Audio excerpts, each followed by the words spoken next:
Hello बच्चों, स्वागत है आपका एफ की स्टडी चैनल पे। आज मैं आपको क्लास 7 का सामाजिक विज्ञान का मिड टर्म का जो पेपर होने वाला है उसका सैंपल पेपर कराने जा रहा हूँ।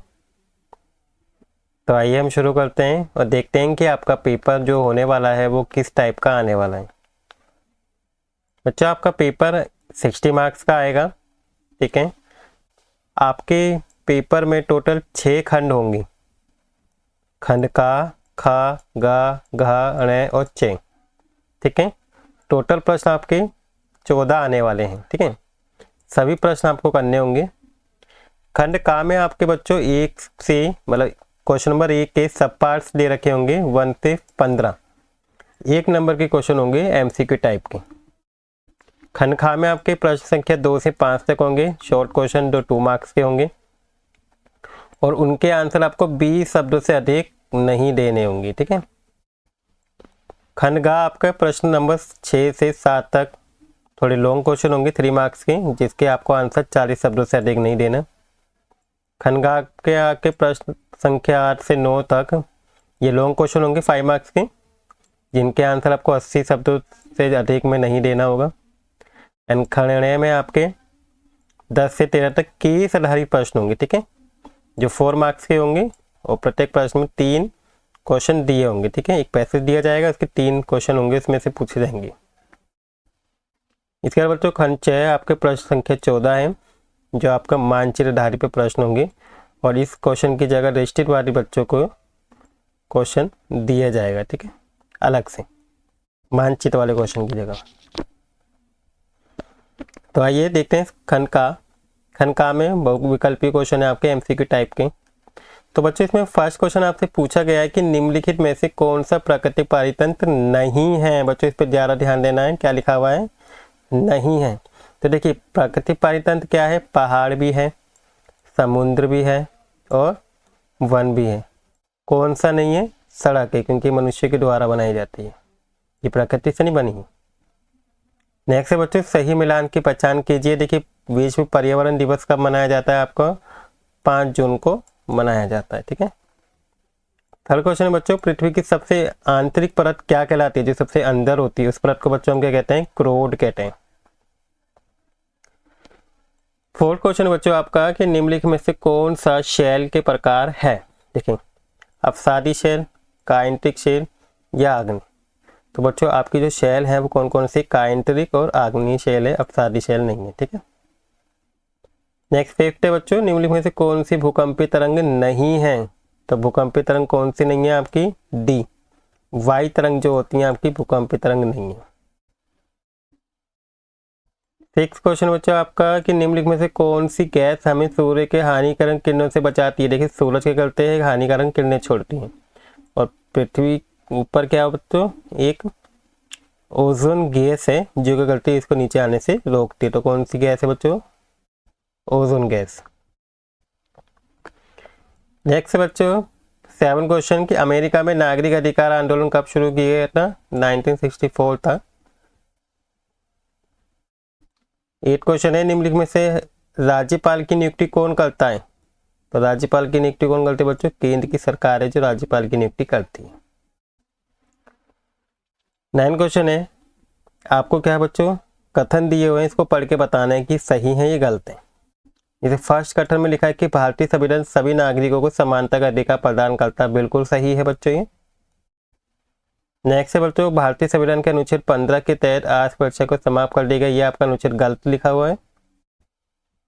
एंड थर्ड, सार्वजनिक स्थलों को केवल कुछ ही लोगों के लिए आरक्षित किया गया है, ऐसा भी नहीं है। ठीक है, सभी लोगों के लिए है। तो आपका ये दोनों स्टेटमेंट क्या है? गलत है। तो यानी कि केवल ए है जो कथन सही है। ठीक है, तो केवल एक सही है। नेक्स्ट बच्चों 10 क्वेश्चन के निम्नलिखित में से कौन सा कथन कोस्टारिका के संदर्भ में सही है? तो कोस्टारिका जो है को मध्य अमेरिका का सबसे स्वदेश माना जाता है, स्वस्थ देश माना जाता है। ठीक है, 11 क्वेश्चन बच्चों आपका अभी कथन और कारण वाला है। ठीक है, 2 कथन दे रखे हैं इसमें, तो आपको बताने के ये दोनों कथन सही है या गलत है। भारत में केवल सार्वजनिक स्वास्थ्य सेवा उपलब्ध है, गलत है। ठीक है, और भी स्वास्थ्य सेवा है। भारत में केवल निजी स्वास्थ्य सेवाएं, ये भी गलत है। ठीक है, दोनों ही कथन आपके गलत हैं, सार्वजनिक निजी दोनों ही है भारत के अंदर। तो 12 क्वेश्चन है बच्चों आपका, निम्नलिखित में से किस शासक का संबंध खिलजी वंश से है? तो खिलजी वंश से संबंधित कौन से शासक है? अलाउद्दीन खिलजी। नेक्स्ट है बच्चों 13 क्वेश्चन की, 16 कुल की नीति का प्रतिपादन किसने किया था? अकबर ने किया था। फिर बच्चों 14 क्वेश्चन है आपके, अभिकथन और कारण दिया हुआ है, तो आपको करना होता है अभिकथन और कारण को पढ़ के आपको आंसर देने होते हैं। तो पहले हम अभिकथन पढ़ लेते हैं। गुर्जर, प्रतिहार, राष्ट्रकूट और पाल वर्षों के शासक सदियों तक कन्नौज के ऊपर नियंत्रण को लेकर आपस में लड़ते रहे। कन्नौज के ऊपर शासन की लड़ाई लंबी चली एवं इस लड़ाई में 3 पक्ष थे, इसलिए इतिहासकारों ने इस द्विपक्षीय संघर्ष के रूप में दिखाया। ये इसका कारण दिया है। तो बच्चों ये रीजन भी सही है और कारण भी सही है, यानी कि आपका अभिकथ क्वेश्चन ऑप्शन नंबर ए सही है। जो अभिकथन है वो क्या कर रहा है? सही है। ठीक है, और कारण इसकी सही व्याख्या भी कर रहा है। नेक्स्ट बच्चों 15 के नीचे दिए कथन दे रखे हैं, 2 कथन, आपको इसको पढ़ के बताना है कि सही है कि गलत है दोनों। तो फर्स्ट कथन में लिखा है कि पांडुलिपि इतिहासकार के स्रोत हैं, इतिहास के स्रोत। तो हमें क्या है, इतिहास के बारे में पांडुलिपि से पता चलता है, ये सही बात है। और अभिलेखकार में पांडुलिपि को सुरक्षित रखा भी जाता है, ये भी सही है। यानी कि दोनों कथन क्या है बच्चों आपके सही है। इसके बाद बच्चों खंड खा शुरू होता है। खंड खा में आपके इतिहास के काल विभाजन को लेकर इतिहासकारों का क्या नजरिया होता था उसको वर्णन करना है आपको। तो देखिए इसका आंसर क्या है। इतिहास अतीत के अध्ययन को आसान और अधिक व्यवस्थित बनाने के लिए इतिहास को विभिन्न कालों में विभाजित करते हैं। पहले ब्रिटिश इतिहासकार ने भारतीय इतिहास को हिंदू, मुस्लिम और ब्रिटिश काल में विभाजित किया था, लेकिन आधुनिक इतिहासकार इस दृष्टिकोण को अस्वीकार करते हैं क्योंकि ये पक्षपातपूर्ण है और धर्म पर आधारित है। इसके बजाय वे सामाजिक, आर्थिक और सांस्कृतिक विकास के आधार पर इतिहास को प्राचीन, मध्यकालीन और आधुनिक काल में भी क्या करते हैं? वर्गीकृत करते हैं, बांटते हैं। ठीक है, इसके बाद जो नेक्स्ट क्वेश्चन है आपका कि मध्याह्न भोजन व्यवस्था की कोई 2 विशेषताएं आपको बतानी है। देखिए मध्याह्न भोजन जो व्यवस्था थी योजना वो सरकारी है और सरकारी सहायता प्राप्त स्कूलों में छात्रों को मुफ्त भोजन उपलब्ध कराने की एक व्यवस्था है, जो बच्चों को क्या करती है? मुफ्त खाना उपलब्ध कराती है।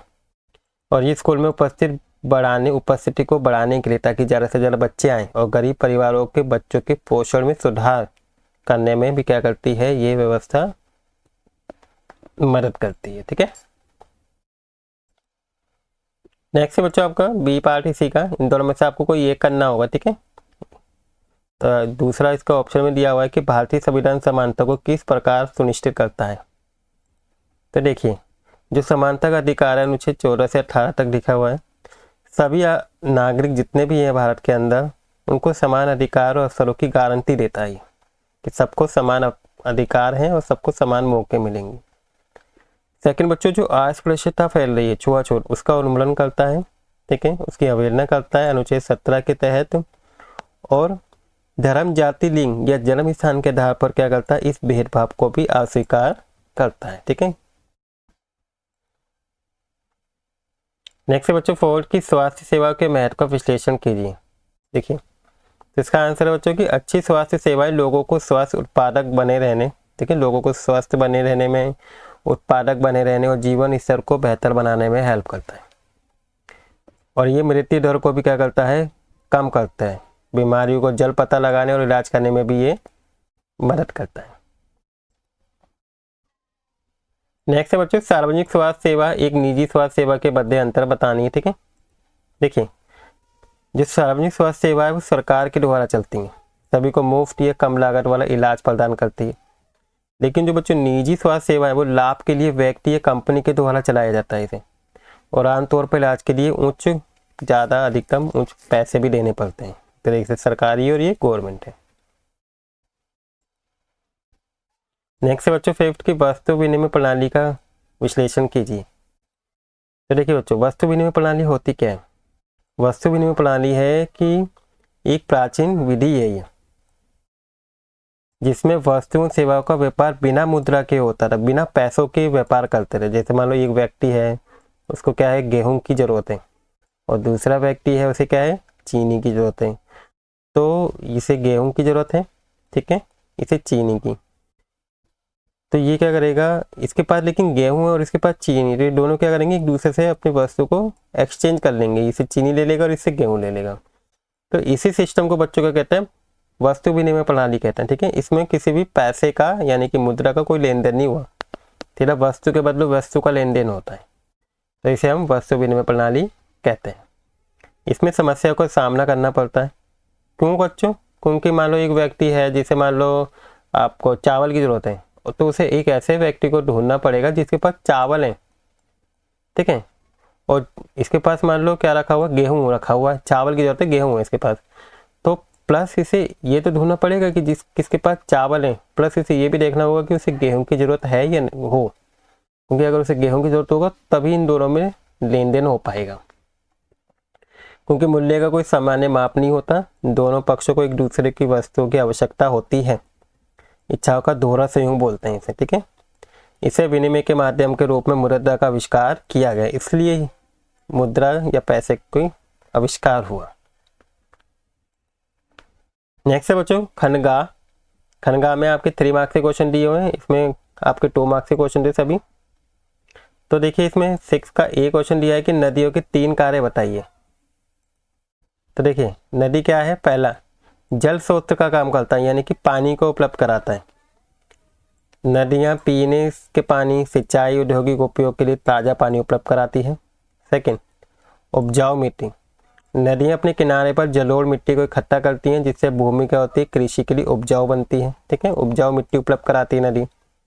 तीसरा बच्चों परिवहन और ऊर्जा में भी हेल्प करती है। जैसे मान लो नदियों का उपयोग परिवहन में भी किया जाता है, मछली पकड़ने। परिवहन का मतलब क्या है, जैसे मान लो एक जगह से दूसरी जगह पर माल लेके जाना है तो समुद्री रास्ते से लेके जा पाते हैं।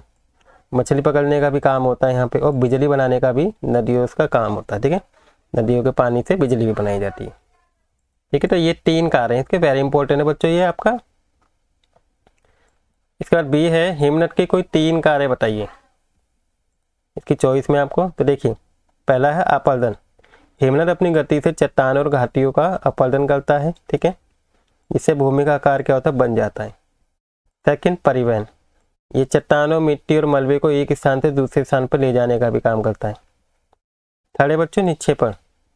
जब हिमनद पिघलता है, ठीक है, तो वह तलछट जमा इकट्ठा करता है, जिससे हिमोर या ड्रमलिन जैसी भू-आकृतियों का बनती है।